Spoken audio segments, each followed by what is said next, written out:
Bwana sifiwe. Kadusome ijambo ry'Imana turasoma ahantu habiri. Dusome Zaburi y'ijana na 25 gice cya mbere. Kansabe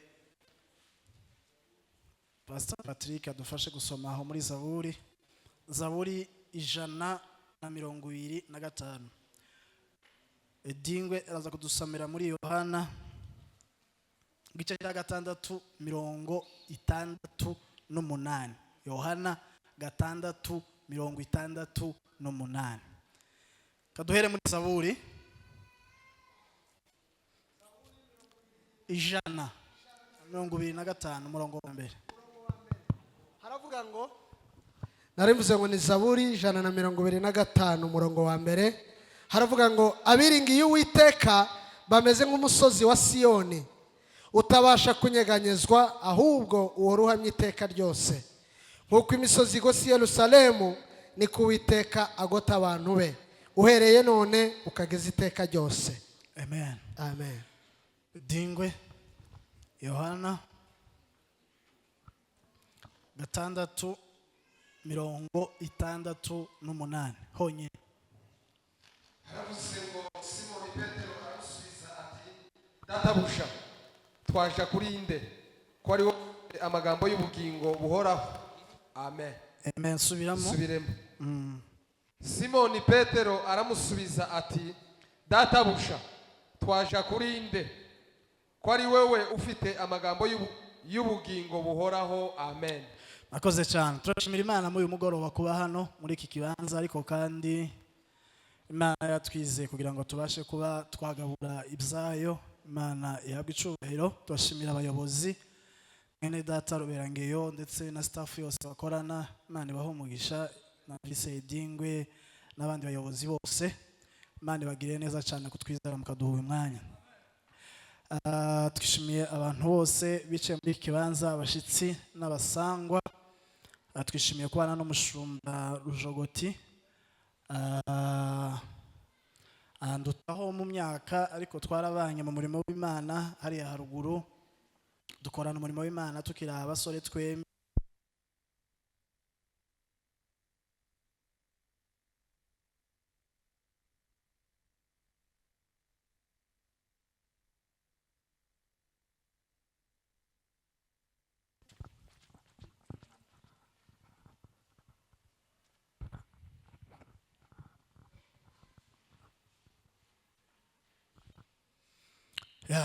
Ndashima Imana rero kumubona hano, yaratumenyesheje ko yimukiye hano. Imana iguha umugisha, turakwiyegereje, turagukunda. Impano z'Uwiteka yaguhaye turazizi, turazishimiye cyane muri iki gisagara, uzagira umumaro turabizi. Imana iguha umugisha. Asigaye kumusura ubwo no gushaka bindi kisukara Kabayumbe bakamugeraho bakamenya ko yaje, ariko president azomenyeshe president wako umukristo we yabunze. Cyakora nawe yarari muri komite, sinzi ubwo niba ari uzotumenyesha. Twishimiye kubana n'umwene data Ndebutsi. Imana imumugisha. Hari ahantu dufitanye gahunda muri no weekend guhera kwa gatanu. Imana iguha umugisha kandi ni karibu cyane mu gisagara. Tugiye kuganira ijambo ry'Imana umwanya mutoya. Turaganira ijambo ry'Imana twahaye umutwe uvuga ngo inyungu zibiri dukura mu kwiringira Imana. Tumenyere mu bintu 10 none twagize 2 gusa ko turamanuka. Inyungu zibiri dukura mu kwiringira Imana. Haleluya. Bwana sifiwe sana. Inyungu zibiri dukura mu kwiringira Imana. Icyambere nuko iyo twiringiye Imana itumara ubwoba mu izina rya Yesu.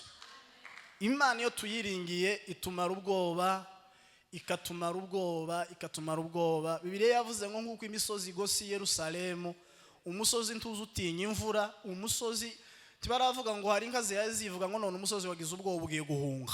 Abiringi Uwiteka bameze nk'umusozi. Ibiti bizogwa kuri uwo musozi, amabuye yotemba, imfizi zohagwanira, abarozi boza, abarozi b'abadiaspora, abino, isi yose ikaza kuri uwo musozi. umusozi ntuzi unyeganyega, umusozi ntugira ubwoba, ugira assurance, uri umusozi w'Imana. Nubwo wowe umeze gute, wowe ufite kirize, tugira ubwoba, wiringira Uwiteka, uri umusozi. Imana ireba abayiringiye, Imana ntizibabona gusa nk'abantu basanzwe, Imana izibabona nk'imisozi yayo. Uri umusozi w'Imana, tukazugira ubwoba mu izina rya Yesu. Haleluya.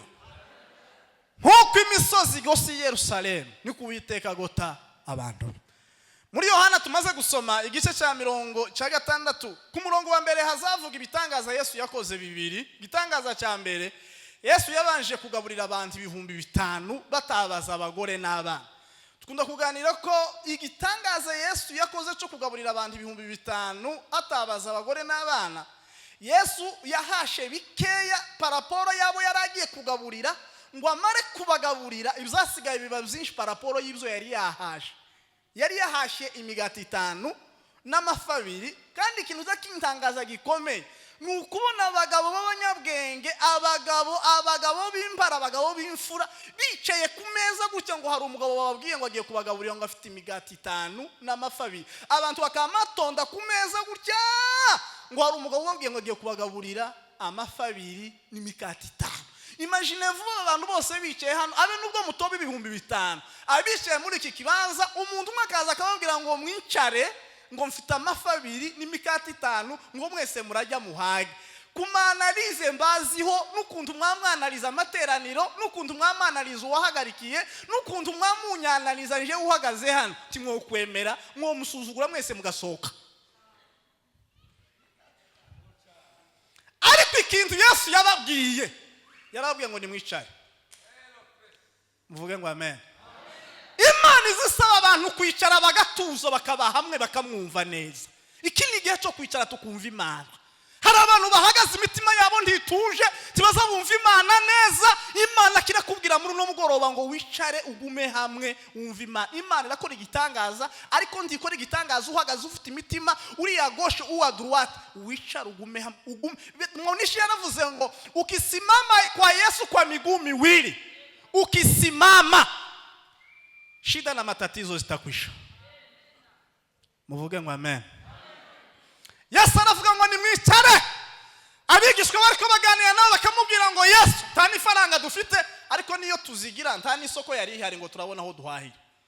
Bari mu kibazo giteye ubwoba. Hari igihe abantu babona bari mu kibazo, impossibility ziteye ubwoba, ta soko ariko kandi ntani faranga. Abantu bakicarira ibintu bidakwiye, bari bicariye imigati n'amafi biteneye. Ushobora kuba hari ibintu wicariye aho ubona biteneye neza, ariko uwasire gusa kuri kumwe na Yesu. Ni wicazwa na Yesu, nubwo imigati idakwiriye abagiye kurya, nubwo amafari make ya paraporo yabagiye kurya, bazohaga kandi basigaze mu izina rya Yesu. Muvuge ngo amen. Umuntu wese wicaye muri iki kibanza ufite ikibazo kijanye no kurya, Yesu azagikemura. Wowe stoke yawe ihaye kumemaguza itameze neza, wiringire Yesu. Semeni amen. Harakandi kantu Patri, harakantu kaza kanezeza muri kino gice, ngo hari umuhungu wari kuzunguza imikati gahe n'amafi. Abahungu mwese muhaguke muzunguze mu izina rya Yesu. Tukwiye kubaho ndakantu uzunguza, Yesu yo kurangurira ukamuha umushoramari azunguze mu izina rya Yesu.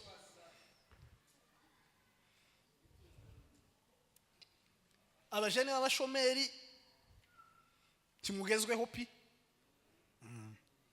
Umuntu ugezweho gusoguza mu nyirasenge wagiye muri Canada, shanga nyohereza ipataro, shanga ngiye muri salo, shanga ikintu cyose wo shanga. Umuntu w'umujene ufite ubwenge wize equation,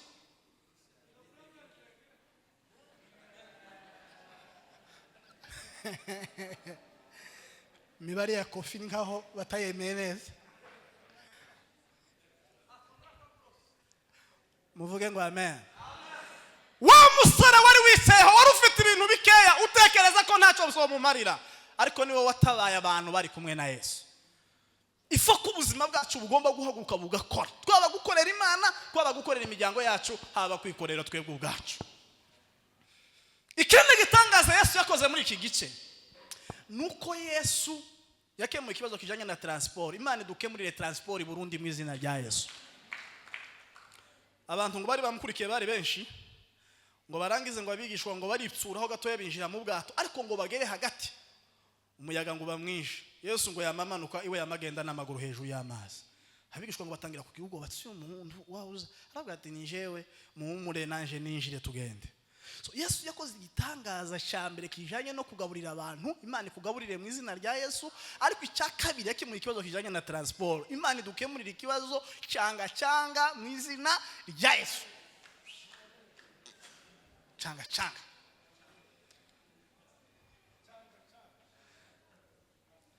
harahantu nari ndejo bundi rero nabaje kubibwiriza hano mu Kiriyo. Abantu bazavuga ngo ara agataxi ka cyanga isi niyo cyanga neza. Uzamuzara umwana ukamutangira kumusimbiza uha umusoma wishimye wari waragumze umwana akamapfa cyanga umunezero n'umubabaro.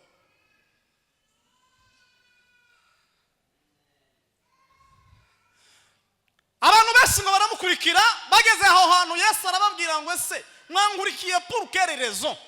Amaze kubabaza igitangaza cyahabaye bamusubije iki? Bamusubije izo bari bafite mu kanwa tibamusubiza izo bafite ku mutima. Yesu arababwira ngo izo muvuze si zo murimo.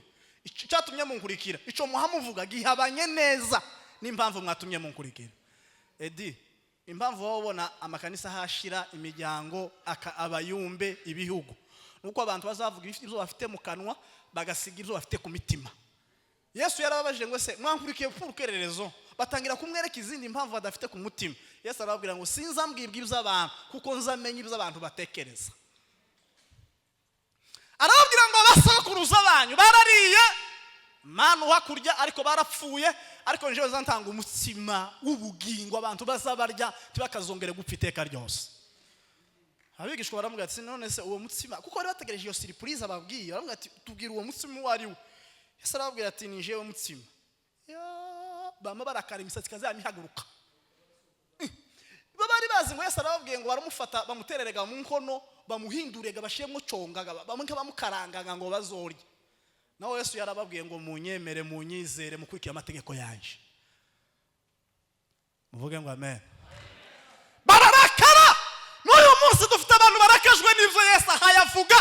Yesu karavugisha abakozi b'Imana akababwira ngo nimwemere murye Yesu urya ya majambo yanje akanywa n'aya maraso nico duhuriraho. Ariko abantu bubu ntibakeneye kurya amagambo y'Imana, bakeneye kurya ibindi bitari ivy'Imana. Bararakasha ngo babwire ko aribo bagiye kurya, batekereza ukuntu bagiye gushira umuntu mu nkono ngo bamukarange barye, ngo bamatangira gusubirayo. Yemwe mwasubiyeyo nimugaruke Yesu aracyajyoshe mu izina rya Yesu. Abazaga bigishwa ati none se ko abantu bagiye namwe muzogenda? Simoni Petero ngo aramubwira ngo ntitwokuvaho.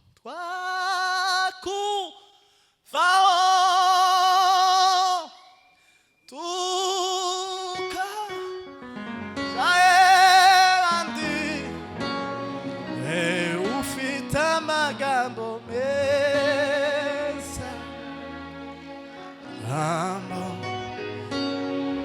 ubugingo. Hallelujah. Wewe wavuye kuri Yesu, wavuye kuri Yesu pourquoi? Wewe wa mama wavuye kuri Yesu, wewe wa mupapa wavuye kuri Yesu, utakiri connected kuri wifi y'Imana. Icyumba cy'amahombi n'inkantu baza bagwanira intambara nti wohagera mu cyumba cy'amahombi habaye muri Gaza, nti wogera mu cyumba cy'amahombi ngo nkupfukama. Wavuye kuri Yesu. Naho uzambwira mwene data twicaranye hari Bibiliya ivuga amoko ane y'abagore. Ubwoko bwa mbere bw'umugore ngo ni umugore urusha urufukurura. Umugore wa kabiri ngo ni umugore w'ingare. Umugore wa gatatu ngo ni umugore w'umupfapfu rwisenyera. Umugore wa kane ngo ni umugore w'umunyabwenge urwiyubakira.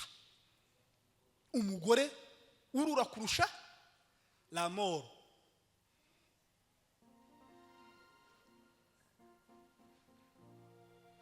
Azabwira umugabo we ngo funga. Papa Eri funga.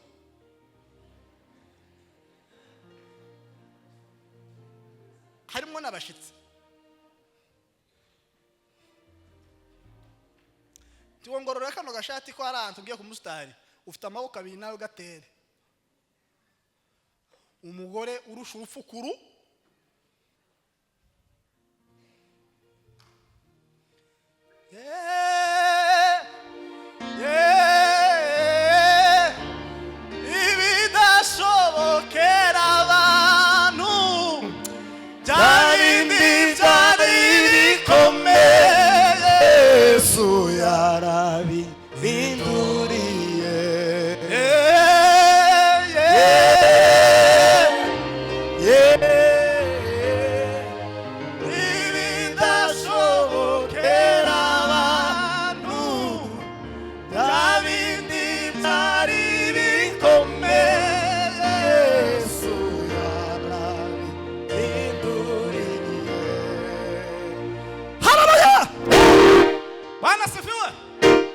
twakuva he tukaja he ko ari wowe ufite amagambo meza. Impamvu ikomeye ikwiye gutuma tutava kuri Yesu nuko Yesu ari we byiringiro byacu. Inyungu ya mbere dukura mu kwiringira Imana nuko Imana itumara ubwoba tugashira ubwoba nk'intare. Turi mu muryango w'Imana, umuryango w'Imana ntugira ubwoba, abakristo bagira ubwoba. Muri uno mugoroba muzamure kwizera, mushira ubwoba nk'intare mu izina rya Yesu. Nubwo wowe urwaye, nubwo wowe urwaje, nubwo wowe ukenye, nubwo boba barakubwiye ko hari uburozi bukomeye bugiye kukwica, wizere Yesu. Yesu niwe byiringiro byacu. Zaza ndyama nizigure kuko Uwiteka mbera amaso. Twese turi abakristo ariko turutanywe ikintu kimwe, nivo yo kwizera. Hari abizera ko uburozi bwobamara, hari abandi bizera ko niba uburozi buje bukanyica Imana yategeneye ko nyura muri uwo muryango. Kandi benshi bazabigiramo na rezo. Turi kumweme Bwana sifiwe sana. Abandi tumaze iminsi tujyama dusinzire ukamuryama ukamusenga gusa. Bibiri zivuga ngo inzu zari zibiri ariko zari zitandukanywe n'ikintu kimwe. Muri Egiputa hari ubwoko bibiri bw'amazu. Inzu ya mbere yari inzu z'abanyegiputa zitariho amaraso. Inzu ya kabiri zari inzu z'abanyesiraheli ariko ziri inkomanizo zose z'imiryango bari barasize amaraso. Ngo umumarayika w'umurimbuzi araza. Ahantu hose hatari amaraso niho hapfuye, ariko hari amaraso basanze hakingiye. Uzuryama gusuzi ko ku nkomanizo z'imiryango hari abarinzi bitwa amaraso ya Yesu. Haleluya! Iyo amaraso gusa size kungo abamarayika bazabaza bagatambuka. Ariko none tugira abakristo bagira ubwoba we! Bagira ubwoba abakristo bagira ubwoba bapfuye. Bafashe Imana bayishira muri caguwa bafata uburozi burazamuka cyane. Baba bagira ubwoba bahwera. Nukuvuga ngo iyo bamubwiye igufa ry'inkoko cyangwa ry'urusake niwe waruriye. Urusake rw'urubemba urarugura urarubaga murarya amagufa amaze gukuraho iminyofu murakubura umugore abita kwiyarara. Umugabo umwe gusa w'umubandi cyangwa umugore w'umurozi araza avuga ngo ntuzobaho ngo ntuzogura imodoka. Ukama wizera ko uwo muruzi uwo mugore cyangwa uwo mugabo cyangwa uwo musore ngo rushimana imbaraga.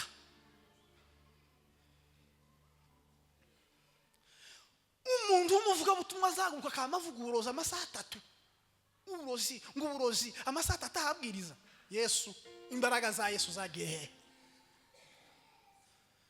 Imbaraga za Yesu zagiye ziraruta cyane. Imbaraga za Yesu ziri hejuru tuzamamaze. Tukwiye kuza watura uburozi iminsi yose mu kanwa kawe. Ntukaza watura Satani chaque jour. Buri munsi Satani amapepo uburozi. Ayayaye. So twatura Yesu ameshinda kifo na mauti. Haleluya! Bwana sifiwe. Akopa. Haleluya!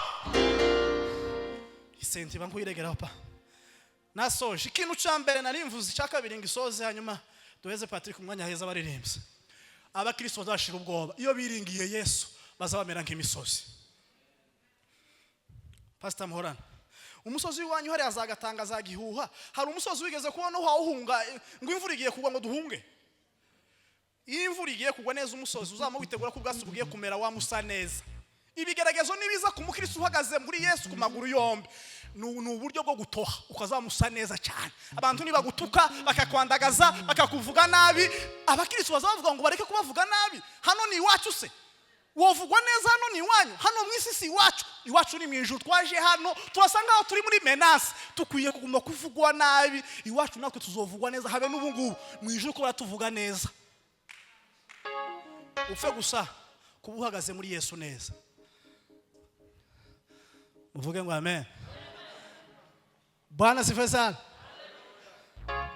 Nzamabwira ko hari abakristo bazamera nk'abagore bazababurika. Kuburika murabyibuka mama kina mama. Kuburika. Kurabyibuka. Wigeze kuburika abantu? Dufite gano n'abakristo baburika abandi.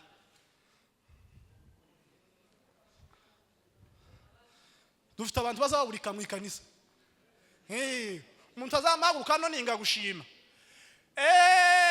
Ngo tugiye gushima Imana ngo none ngo Patrick nadusomere muri Zaburi ngo kofi ngo aze ngo duterereza haleluya zibiriga kofi nko gukamba uriya yari wo kuzitira ubundi nawe ngo abakora nabo baza bamuri imbere yandirimbo abo nabo nko gushokora nukuvuga ngo akama uri kikanisa nta kintu nakimwe akora batanga urutonde gusa soma tera haleluya muze mu ndirimbire muze musirimbire akama yica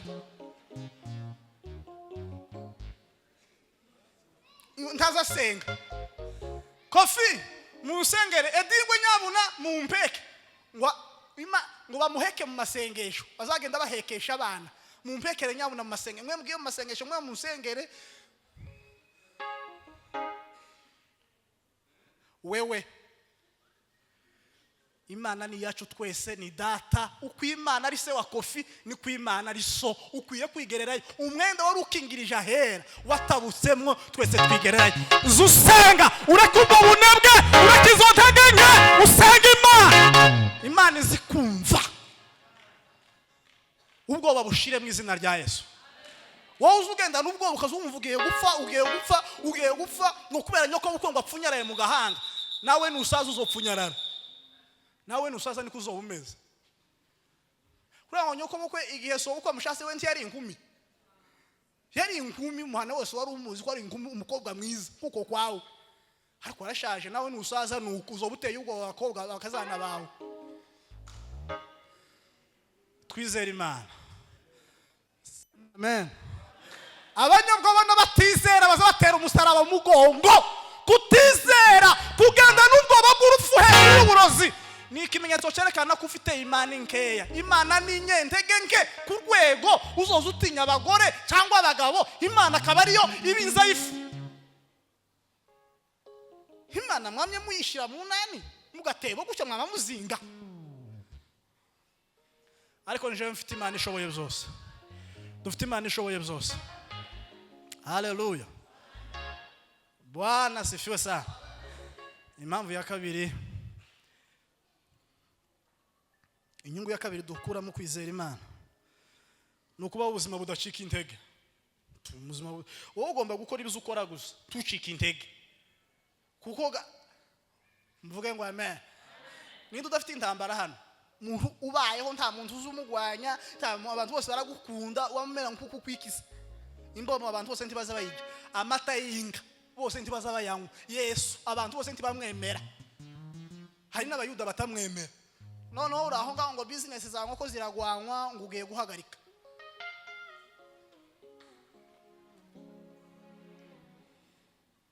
semene amen tukwiye kubaho ubuzima busuzugura ibibazo ubwinshi by'ibibazo tukagira agasuzuguro kenshi kakaza kama kazamuka ukazamusuzugura ibibazo ukabisuzugura ibibazo bigiye kumenya kuba bisuzuguye mu izina rya Yesu ukwiye kuzibuhira mu bibazo abantu bazakora se hako ngo umuntu agira imiti ni iyi urimo kuzibuhira mu bigeragezo oya mfite Yesu sema amen Bwana Yesu asifiwe ubwoba bushira ubwoba bushire bw'abakristo umwuka karambwira ngo abanyabwoba bushire mu izina rya Yesu mushira ubwoba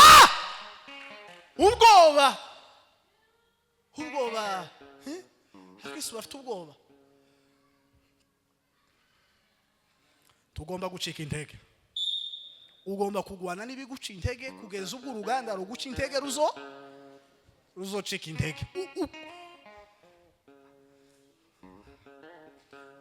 nutangira ibintu abantu bakabihagarara imbere unyure ku ruhande usutangira ibindi niba usura kubihagarika imbere usutangira ibindi kugeza upfuye tukwiye kuba ubuzima nta kintu wawe ukora abantu ngo bagwanyije ivuga butumwa ryawe ngo bamurambika kugira ngo Yesu iyo arambika ntaba yaraducunguye bamwambitse ubusa bamuciriye amacandwe bamupfuye ubwanwa bamukubise uruziga ariko arihangana aranesha natwe dukwiye kubaho ubuzima bwa Yesu mwakira ijambo ry'Imana